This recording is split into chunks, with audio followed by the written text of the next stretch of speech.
Hello everybody, welcome back to another episode of Mid-Alabama Bassin. And today I'm going to be quickly showing you the best settings for your GoPro. I know this is kind of a random video, but it'll just be, kind of educational on how to get the best out of your GoPro settings. So let's get into it.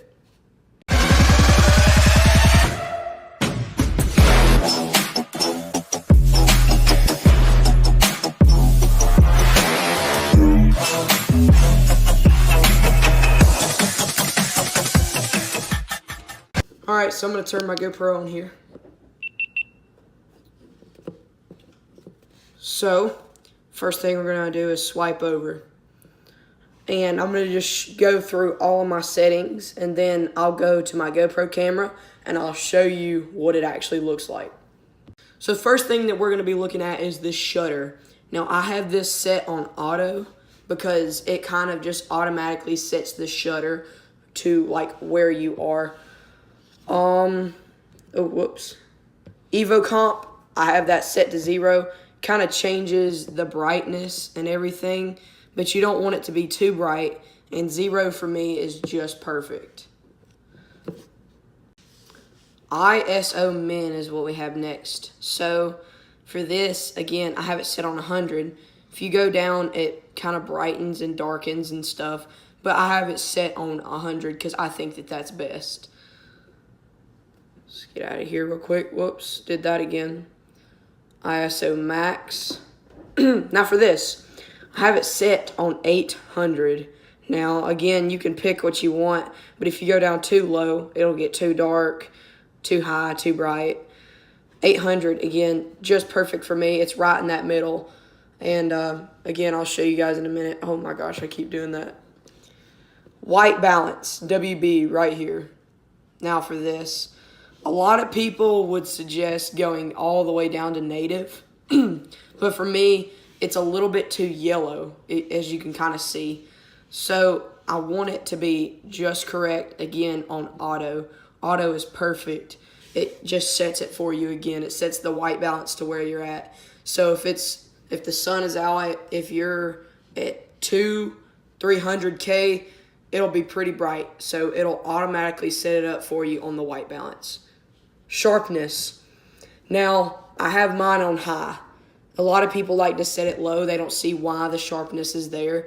But if you have it too low, it makes it cluttery and it doesn't make it look good. So I think that high would be the best option for that. Also, guys, sorry for my voice. I'm a little bit sick and stuff. Color. This really is mainly where you have to choose. I chose GoPro. It kind of makes it really a little more colorful. You can go to flat and it looks different. But for me, GoPro is what's best. Flat kind of makes it, again, kind of cluttery, but it's kind of hard to explain. But GoPro puts out a lot of more color, makes it look a little bit more darker and cinematic. Audio. Have mine set on medium. Applies processing based on the manual audio control setting, wind, and or stereo.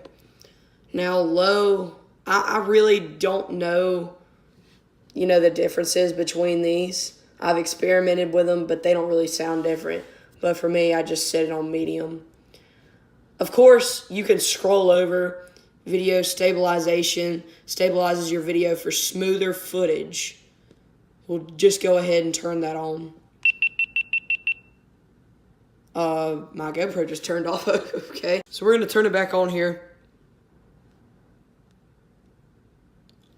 Auto low light, not available for 240 or 200 FPS, 30 through 25 FPS, or 24 FPS will work. I don't know really what this does. Manual audio control. Your GoPro audio switches between stereo and wind reduction modes for optimal sound.